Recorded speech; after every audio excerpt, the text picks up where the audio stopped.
Hello everyone, welcome to CSIR NET Adda 24/7। कैसे हैं आप सभी लोग?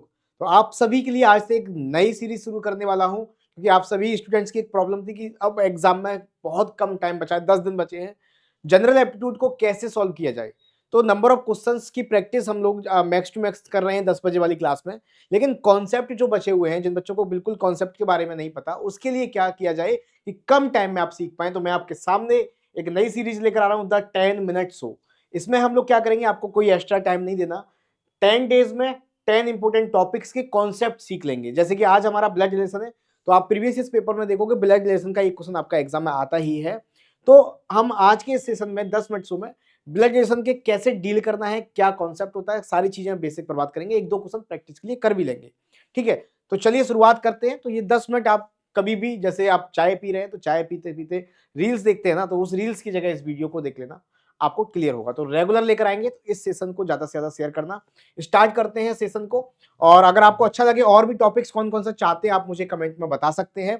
पहला सेशन है इसलिए मैं आपसे बता रहा हूं ये सारी चीजें, अदरवाइज हम लोग नेक्स्ट सेशन में डायरेक्ट काम की बात करेंगे। ठीक है, तो आप लोग मुझे कमेंट में बता सकते हैं कि अगला टॉपिक आपको क्या चाहिए। सेशन पसंद आ रहा है तो सेशन को लाइक करके शेयर करना, जिससे ज्यादा से ज्यादा स्टूडेंट्स को ये पहुंच पाए। ठीक है, सबसे पहले ब्लड रिलेशन की बात करते हैं, किस तरीके से इसको डील करना है। ब्लड रिलेशन, रक्त संबंध। तो यहां पर सबसे पहला पॉइंट आपको मैं यही बता देता हूं कि जो भी क्वेश्चंस दिया है आपको डिफाइन करना है कि मेल कौन सा है, फीमेल कौन सा है। हर स्टूडेंट का, हर एक व्यक्ति का एक अलग तरीका है। जिस तरीके से मैं कराता हूं उसको हम लोग समझ लेते हैं कि आपको स्क्वायर, जो भी मेल आपको पता लग रहा है कि ए मेल है या बी मेल है या सी मेल है, मेल यानी कि पुरुष है, तो उसको स्क्वायर के अंदर आपको बंद करना है, जिससे आपको पता रहेगा कि ये मेल है। फीमेल को आप सर्कल में रखेंगे, फीमेल को आप सर्कल के अंदर रखेंगे। ठीक है, आप प्लस और माइनस बना के भी कर सकते हैं, जैसे आपको सूटेबल रहता है। राइट, अगर मेल स्क्वायर में है, फीमेल सर्कल में है, और हस्बैंड और वाइफ को मुझे डिकोड करना है, तो मैं यहां पर हस्बैंड और वाइफ को डिकोड करूंगा, हस्बैंड प्लस वाइफ। तो आप स्क्वायर और सर्कल के बीच में ये हस्बैंड और ये वाइफ, और दोनों में प्लस का साइन लगा देंगे। ठीक है, प्लस के साइन से पता रहेगा कि ये हस्बैंड और वाइफ है। अगर आप प्लस का साइन नहीं लगाएंगे, इसका मतलब ये हो जाएगा कि ये ब्रदर एंड सिस्टर है। ठीक है, अगर मेल और फीमेल के बीच में प्लस का साइन नहीं है, इसका मतलब ये हो गया ब्रदर एंड सिस्टर। प्लस का साइन है तो ये हो गया हस्बैंड और वाइफ। ठीक है, ये बात आपको समझ में आ गई। तो ये आपको कोडिंग रखनी है इसमें, जिससे पहचान में रहेगा। दूसरा, आते हैं जनरेशन पर।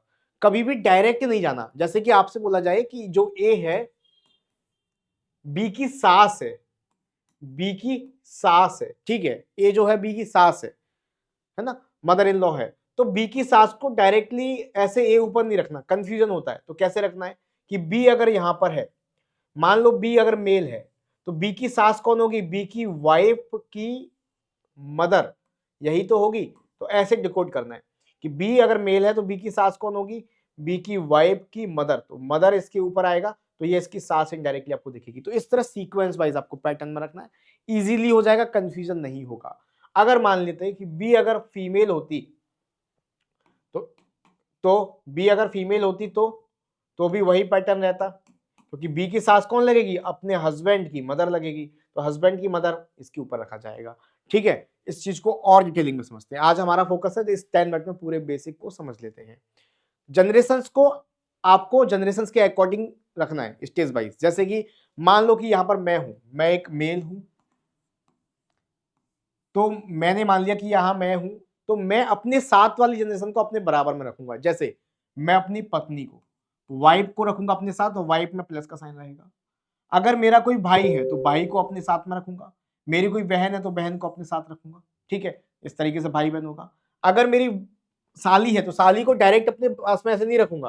अगर डायरेक्ट अपने पास में साली को रख लूंगा जनरेशन के हिसाब से, तो वो मेरी सिस्टर और साली में फर्क ही नहीं रहेगा, मेरी sister and sister in law में फर्क नहीं रहेगा। तो साली कैसे दिखाऊंगा कि जो मेरी वाइफ है उसकी बहन होगी मेरी साली, मेरा साला तो उसका भैया होगा मेरा साला। ठीक है, समझ में आया? तो इस तरीके से रहेगा। क्लियर है ये पॉइंट? अगर मेरा कोई कजिन ब्रदर है, मतलब मेरा चचेरा कोई भाई है, तो चचेरे भाई को मैं कैसे दिखाऊंगा? मान के चलिए ये मेरा भाई है, चचेरा भाई, सी मेरा चचेरा भाई है। तो मैं तो ये रहा, अगर मैं सी को डायरेक्टली ऐसे रख दूंगा कि ये मेरा चचेरा भाई है, तो मेरे भाई, रियल भाई और चचेरे भाई में फर्क ही नहीं मालूम पड़ेगा। तो कैसे रखूंगा मैं सी को? सी को कैसे रखूंगा? तो मेरा चचेरा भाई कौन होगा? मैं, मेरे फादर मेरे फादर के भाई जो भी होंगे उनका जो बेटा होगा वो होगा सी। तो ये मेरे फादर हो गए, फादर के भाई, क्योंकि इसके बगल में बॉक्स मेल है तो भाई हो गए, यानी मेरे चाचा जी हो गए, अंकल जी, और अंकल जी का बेटा, अंकल जी का बेटा होगा मेरा कजिन ब्रदर। यहां से समझ में आ जाएगा आपको, ठीक है। अगर मैं अपनी माँ के बारे में बात करता हूं तो मेरी माँ मेरे से एक जनरेशन ऊपर रहेंगी, तो मेरे फादर हो गए, फादर की वाइफ मेरी माँ होंगी, ठीक है, एक जनरेशन ऊपर। अगर मेरे मामा है, मैटरनल अंकल हो गए या पैटर्नल अंकल हो गए, तो वो ऊपर वाली जनरेशन में रहेंगे। तो माँ है तो माँ के बाजू में अगर माँ की बहन यानी मौसी हो गई, मामा के लिए माँ के भाई हो गए, इस तरीके से, है ना। पैटर्नल वाला इधर रखता हूँ, ये मेरे फादर है तो फादर के भाई हो गए अंकल, ठीक है। फादर की सिस्टर होंगी तो मेरी बुआ जी हो गई, है ना। समझ रहे हो, इस तरीके से हम लोग यहाँ पर एक जनरेशन ऊपर रखेंगे। अगर मैं अपने बेटे की बात करता हूँ, बेटे या बेटी की, सन एंड डॉटर की, तो मेरी जनरेशन हम दोनों के बीच में यहाँ पर आएगा। मान लो ये मेरा बेटा है या बेटी है। अब मैं अपने दामाद को दिखाना चाहता हूँ, मतलब मेरी बेटी के हस्बैंड को दिखाना चाहता हूँ। मैंने कहा बी जो है मेरा दामाद है, तो कैसे तरह दिखाऊंगा, मेरा सन इन लॉ है, तो कैसे दिखाऊंगा, ये जो मेरी बेटी है ना, बेटी, तो बेटी का हस्बैंड यहाँ पर बी होगा, तो ये मेरी बेटी और बेटी का हस्बैंड यहाँ पर आपका दामाद होगा, यानी कि सन इन लॉ होगा। अगर मेरा कोई ग्रैंड सन है तो इन दोनों की ग्रैंड सन में आप मान लीजिए बेटे की तरफ से है इधर, ठीक है, तो इधर के नीचे रखूंगा। अगर मैं उसका दादा हूं, मतलब नाना हूं, मैटरनल ग्रैंडफादर हूं, है ना, नाना जी, तो इन दोनों के बीच में आएगा, है ना, इस तरीके से। मेरे दादा दादाजी मेरे और ऊपर जनरेशन पे आएंगे, तो जनरेशन के हिसाब से आपको रखना है। अब यहां पर अगर ये बात समझ में आई तो आपको एक पॉइंट और समझ में आ गया होगा कि अगर इस तरीके से दे रहा है, ये प्लस ये प्लस ये, मैं बोलूं ये ए है, ये बी है, तो ए और बी में क्या रिलेशन है, बिना रिलेशन देखे पहचान लोगे कैसे। ये मेरी पत्नी, पत्नी की बहन मेरी साली हो गई, और साली का हस्बैंड है, यानी कि साली का हस्बैंड है ये मेरा, यस एंड नो, क्लियरली पहचान लोगे। तो अब यहां से मैं अगर ऐसे कहूं, ठीक है, यहां मैं ऐसे कहूं एम, तो एम मेरी कौन लगेगी, तो मेरी धर्म पत्नी, और पत्नी के ऊपर लिखा है तो ये मेरे पत्नी के पिताजी यानी मेरे ससुर जी लगेंगे, ससुर जी की वाइफ कौन लगेगी, मेरी सासू माँ लगेगी। तो कोई भी रिलेशन आप इजीली यहाँ पर बना पाते हैं, right.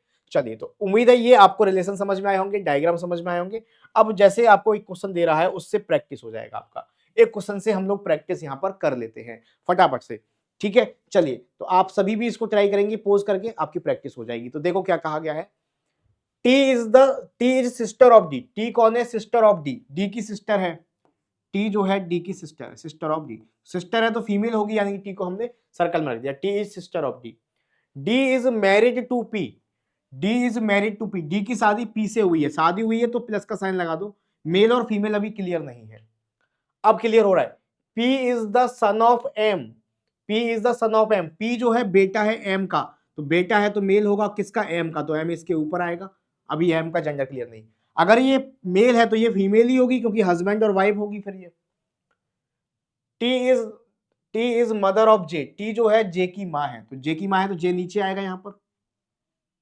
Y is father of U, Y is father of U, अच्छा यहां पर Y is father of U, Y जो है यू के फादर है, ये अभी पता नहीं इसके बारे में। Y has only one son and only one daughter, Y के केवल एक लड़का है और एक लड़की है, तो यहां पर एक लड़का हो गया और एक लड़की हो गया, तो Y is father of U, तो यहां पर एक लड़का और लड़की और होगा, कोई एक व्यक्ति और होगा। अगर ये लड़की है तो इसके पास में लड़का और होगा, अगर ये लड़का है तो इसके पास में लड़की और होगी, ठीक है। Y has only one son and only one daughter. U is the daughter of T, U is the daughter of T, तो यू जो है टी की डॉटर है, तो यू जो है टी की डॉटर है, टी की डॉटर है, तो यहां से हमें समझ में आया अगर ये टी की डॉटर है यू, तो इसका भाई यहां पर ये होगा क्योंकि इसकी लड़का, ये इसका बेटा था या बेटी थी, बेटा हो गया। अब ये वाई आपको बोला है Y has only one son, Y is the father of U, अगर वाई यू का फादर है इसका मतलब इसका हस्बैंड हो गया क्योंकि इसकी ये माँ थी, तो वाई कौन हो गया, इसका हस्बैंड हो गया, से यस एंड नो, क्लियर, खत्म हो गया काम। U is the daughter of T, U is the daughter of T, clear है। Q is the son of D, Q is the son of D, Q कौन है, सन ऑफ डी, डी का सन, D का बेटा, तो ये पति पत्नी है तो क्यू इनका बेटा है, राइट। तो पी का टी से क्या रिलेशन है, पी का टी से क्या संबंध है, तो पी ये रहा, टी ये रहा, तो पी का जो है टी से क्या संबंध है ये पूछा गया है, तो ये बताइए मुझे, ये दोनों बहन थी और बहन के हस्बैंड जीजा जी लगेंगे, प्यारे जीजू, ये ऑप्शन में नहीं है तो आंसर हो जाएगा ये नन। बात समझ में आया? पी का टी से क्या संबंध है? दीदी के हस्बैंड कौन लगेंगे? जीजा जी लगेंगे। समझ में आया क्वेश्चन? Yes and no. तो इस तरीके से आप इजीली क्वेश्चंस को ब्रेक कर पाएंगे अगर आपको वास्तविक रूप से डायग्राम्स पता है, जनरेशंस पता है। इस तरीके से आप देखेंगे कई प्रीवियस क्वेश्चन आपको इस बेस पर पूछा जाता है। यहाँ पर देख सकते हैं कई क्वेश्चंस आपको पूछेगा। ये क्वेश्चन का आंसर आपको मुझे कमेंट बॉक्स में बताना है, ब्लड रिलेशन बेस का क्वेश्चन है, राइट। तो इसी तरीके से हम लोग टॉपिक्स को डिस्कस करेंगे और आप अगला टॉपिक कौन सा चाहते हैं मुझे कमेंट में बताएंगे, वही टॉपिक 10 मिनट में कॉन्सेप्ट सिखाऊंगा, है ना। तो बताइए कमेंट में और इस सेशन को ज्यादा से ज्यादा शेयर करिए जिससे सभी दोस्तों तक ये आपके पहुंच पाए। मिलेंगे नेक्स्ट सेशन में, तब तक के लिए धन्यवाद, thank you, bye bye, take care, thank you.